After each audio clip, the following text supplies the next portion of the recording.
वसईत पर्यावरण रक्षणासाठी आता जन आक्रोश उफाळून आलाय।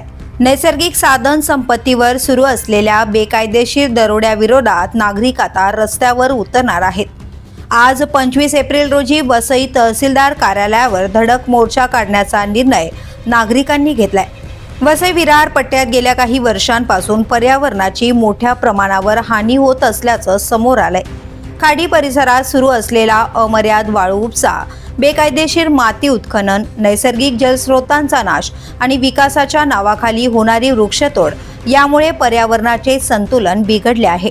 या सगळ्या प्रकारांविरोधात स्थानिक नागरिक आणि पर्यावरण प्रेमींनी वारंवार महसूल विभागाकडे तक्रारी केल्या, मात्र प्रशासनाकडून ठोस कारवाई न झाल्याचा आरोप नागरिकांनी केला आहे। केवळ अगदी कारवाई करून वेळ मारून नेली जात असल्याची नाराजी व्यक्त केली जाते। आता या पार्श्वभूमीवर नागरिकांनी आंदोलनाचा मार्ग स्वीकारला आहे।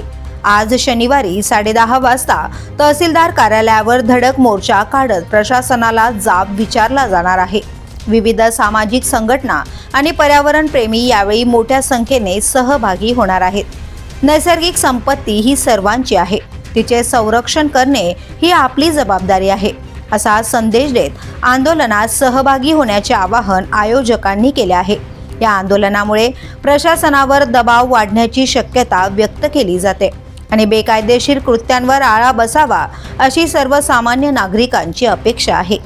वसई विरारमधील पर्यावरण वाचवण्यासाठी आता लोकशक्ती एकवटली आहे आणि या आंदोलनाकडे संपूर्ण परिसराचे लक्ष लागले आहे। पुढे प्रशासन कोणती भूमिका घेणार हे पाहणं आता महत्त्वाचं असणार आहे।